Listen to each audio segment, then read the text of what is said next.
Hey Bowtie Nation, Joseph Hogue here, and a great video today with 3 strategies to know exactly when to buy the dip in your favorite stocks. 3 strategies from the easiest to the most technical for when to start picking up shares. I'm going to turn it over to the resident stock trading next, Thomas Carvo, for a great tutorial on buying the dip, making sure you don't buy too early and making money.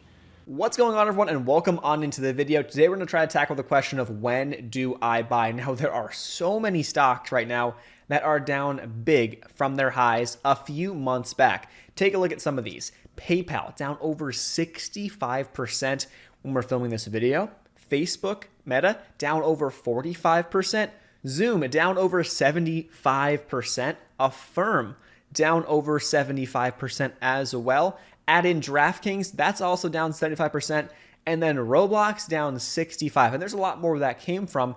But in this video, we're going to go over 3 strategies that we can utilize to buy the dip and to average into our positions and ultimately make more money in the long run. There are a couple things we do need to cover first, and one of those things is that you need to want to actually own this company, right? It's not a random stock that you found on Reddit or on, YouTube or on Twitter or wherever. It's a stock that you know, it's a company that you are familiar with, and it's a company and a stock that you believe will continue to grow in the medium to long range, right? Obviously, lots of stuff can happen in the short term, but what's going to be very, very important is the company going to be around in 5-10 years?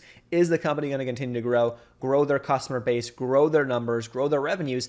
And once you have a handle on that, that is how you can back your way into then buying these stocks that are down big. Now, obviously, throughout history, the stock market has always hit a higher high, but it's very important to understand that a lot of these stocks may never come back to their highs that have made crazy runs over the past couple of years. Now, a lot will, but a lot won't. So you have to kind of decipher between which ones are going to be around and which ones may not be around, and just capitalized on that hype and capitalized on that euphoria of the crazy market we had the past couple of years. And if you want to take it a step further and dive deeper into learning technicals, learning charts, learning support resistance, learning even psychology, and then bonuses on fundamentals, Joseph and I put together a technical analysis trading course. We will link that in the video description down below, but more on that later. Okay, so let's dive into strategy number 1. That is DCA. That is the dollar cost average strategy. This is the simplest, easiest strategy that everybody can implement and everybody can use. All you're going to do is you're going to set aside a date, whether that's once a month, whether that's once a week, whether that's once a day, and you're going to buy into a stock that you want to hold. These days, many brokerage platforms actually allow you to set this up automatically, where you can have recurring investments on top of recurring deposits that can go in whenever you want them to go in, and they will buy the stocks for you. That's a great approach. It's a passive approach, and it's really going to take a lot less time and energy out of your day to go ahead and do that. Now, the benefits of this is that the stocks are going up and you're continuously buying. When stocks go down, you're continuously buying. You're not trying to time the market. And we know throughout history, it's very difficult to time the market. And actually, most who try to time the market end up losing. There are some who can make a lot of money and do very, very well timing the market. But for the average person, that is not something that is going to be profitable in the long run. So take those odds and don't try to fight them. The second strategy is a support buy strategy. This is a strategy where we're going to use basic chart analysis. We're not going to have to dive too deep into charts and make it a whole big deal and have to complicate things very, very much. But we're going to use basic chart analysis, and we're going to identify spots that a stock has simply bounced in the past over the past couple of years, past couple of months. And those are going to be our levels to the downside that we're going to target to buy. And all we have to do is, when the stock gets to that point, click the buy button and buy in however many shares we can afford or we want at that time. You can even set alerts on your brokerage platform. They'll alert you when the stock hits below or above a certain level, and then you can ultimately buy in if you would like to at the time. Now, another key component to this is that you have to be smart about this. There are a lot of mistakes, and one of the most common mistakes that most investors and traders make is they buy too much too early. Now, in the long run, is it a terrible thing? No, because if the stock does go higher in the long run, it's not a huge deal. But in terms of getting the biggest bang for your buck and achieving the best returns, you don't want to have a strategy where you buy a ton of shares and you use up a lot of cash early on in a dip, because the dip could keep dipping and we could go through a market cycle where maybe stocks go down for quite some time. And that is something we have to make sure we're taking into account and being aware of. We don't want to use up all of our powder too early. So I'm going to take us through an example really quick and show you how we can go about this. All right, so on the screen we have a stock chart pulled up. It is ExxonMobil, XOM, okay? Now take a look at how this stock crashed during the pandemic. It fell down from up over $75 per share in 2019. Actually, there were times where it hit over 80. It fell down all the way to just around 30 bucks per share at the lows. Humongous pullback. And guess what? ExxonMobil is right back to the highs, and it's right back up to where it was trading pre-pandemic crash. That's nuts. That's awesome.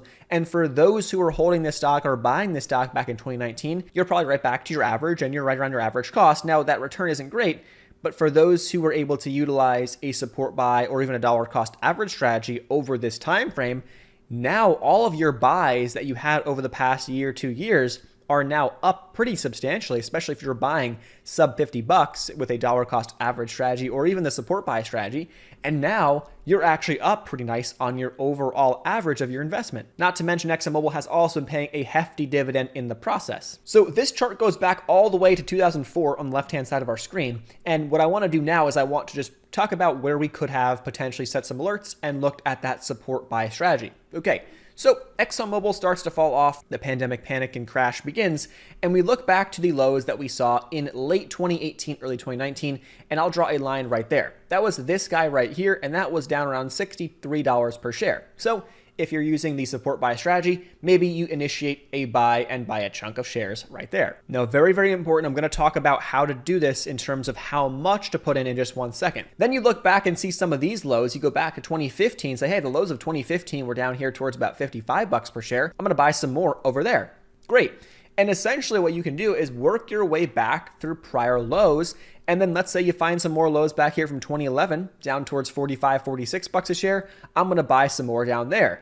And then you look back and we keep going lower and lower and lower. And like, wow, this is getting very, very scary. But it's, again, a stock that I want to hold in the long term. They pay a dividend. They haven't cut the dividend. I like it. I'm going to keep buying. Okay, great. Well, oil keeps going down, but you believe oil is going to go back up. ExxonMobil keeps headed down. Where were the lows that we saw even going back to 2009, 2010? Well, that takes us down towards 31, 32, and then even a low down here just around 30 bucks per share, which actually lined up very, very nicely with the lows that we saw during the pandemic crash. And if you bought again down towards those levels, well, guess what? You're up very, very nice on those shares. And we talk about buying the bottom. Everyone talks about you can't time the bottom. Well, in this case, if you just simply looked to the left, looked back to 2010, 2009, you would have pretty much found the bottom that we ended up seeing on ExxonMobil. Now, obviously at the time, we didn't know if we were going to go lower, but if you utilize this strategy and bought at these support levels, well, guess what? Now, off of those buys, you're up over 140% on those shares. Obviously, your average price here is going to be way higher if you were already buying this stock pre-crash, but now you've gotten your average down lower. The biggest mistake people make is they see a dip and they say, well, yeah, ExxonMobil hasn't actually traded down here towards 65 bucks a share. You got to go back to 2019, 2018, and then you got to go all the way back to even pre-2017 to get to these prices. I'm going to buy a ton. I'm going to use up all my free cash. I love this stock. I love the company. They pay a nice dividend. I'm going to use up all my cash available, and I'm going to buy right now. Well, if you did that, you missed out on opportunities to buy much lower because you didn't have any cash. And then also, you're probably panicking because now you're down bigger and bigger and bigger on your investment as the stock keeps falling. So what do? Let's say you have $10,000 to invest, and that is something that you're going to invest, whether that's recurring deposits, recurring investments, whatever it is. That $10,000, I believe, should be split up accordingly. So with a dollar cost average strategy, that could be every single month. And you continue to do that as you have more income and as you have money to invest in the future. And for the support buy strategy, let's say you identify, 3 or 4 or 5 support buy zones. Well, then you can take $1,000 and you can average in or buy in at those zones. Maybe you also implement the dollar cost average strategy with $500. So you're continuously adding $500 a month to your position. And then on top of that, you're adding $1,000 where you see fit at crucial areas of past supports, past bounce zones. That's keeping it simple, keeping the technical analysis very, very straightforward there. Let's now dive into strategy number 3. The next strategy is the confirmation of a reversal strategy. There's a lot of ways that you can confirm a reversal on a stock, but we're going to cover 3 different ways here in this third strategy. The first is going to be a higher low, okay? So a stock comes down, it falls, then it bounces, and then it comes back down again, but it doesn't go down all the way to the lows that we saw, whether it was a couple days ago, a couple weeks ago, a couple months ago. That is a higher low on whatever time frame you're looking at, and that could be the signal that, hey, the bottom is in and we are now bouncing higher here on this stock, the market, whatever it is. One of those examples we can see right here with ticker symbol NVDA. NVIDIA, this stock hit up to over 346, has pulled back substantially, came down here to $208 per share, and then it bounced. And that was the low that we saw back here on the 24th of January 2022. Then it popped back up a little bit, popped up about $40, and then it came back down. But guess what? It didn't make a lower low. It actually bounced again here at around $213 per share and started to bounce. That was your signal that, hey, we didn't make a lower low on the 1 year, 1 day chart here, whatever time frame, big picture time frame you're looking at here, because of course, we're not talking about short-term movements here. We're talking bigger picture, and the stock has now grinded higher. So obviously, could this stock continue to come down and then go lower than these lows? For sure, 100%. But by buying this, we're limiting our downside because we're not buying a stock that is a falling knife, and we're not just blindly buying into a dark abyss, right? We're buying after, hey, this stock has shown us it is now building higher lows. It hasn't gone lower. Could it go lower in the future? Yes, we can reconsider at that point.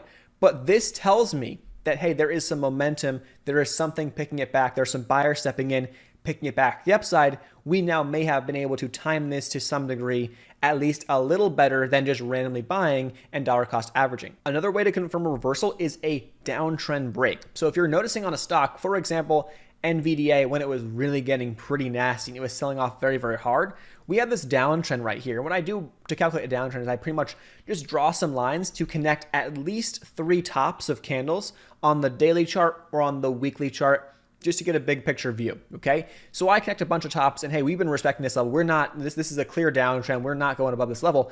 And then eventually, what happens? The downtrend breaks, and we came above the downtrend, and then we came back, built a higher low, kind of combined the 2 strategies, and we went higher from there. And that is a downtrend break strategy. All you have to do is see a trend, identify when the trend breaks, and that could be the signal of a reversal. Now, one more way to confirm a reversal is the inverse head and shoulders strategy. So what we're looking for is a head and shoulders pattern flipped upside down. A head and shoulders pattern is actually a bearish pattern, but an inverse head and shoulders is a bullish pattern. So here's a picture up on the screen of what this looks like. And obviously they all come in different shapes and sizes, but for the most part, we need to develop a left shoulder and then a lower low as the head, and then a right shoulder that is a low, a relative low, but it doesn't go lower than the head. So the 2 shoulders on both sides do not go lower than the head, and that is where we look for that reversal break above the neckline, and that will indicate a move back the upside. And this is a very common pattern in the bottoming process after a stock has been decimated or had a big drawdown over the course of weeks, maybe even months. This is a very, very important pattern to note, and it is really one of the best when it comes to identifying that reversal. Now, if you do want to take it a step further and learn a lot more of these patterns, utilizing indicators, support, resistance, drawing trend lines, and getting a full comprehensive view of how all that stuff works, that technical analysis course that Joseph and I put together, we spent a lot of time on that, and it is a great place to go when it comes to learning all of these things. We have some other bonus videos on fundamentals, market psychology, all of that good stuff, which is a great way to really comprehensively understand what's going on and put yourself on the positive side of these moves, up or down. That will be linked in the video description down below. Thanks so much for watching, guys. Make sure to hit the thumbs up button if you got something out of the video. Consider subscribing here to the channel, and we hope to see you in a future video here very, very soon. Have a great rest of your day.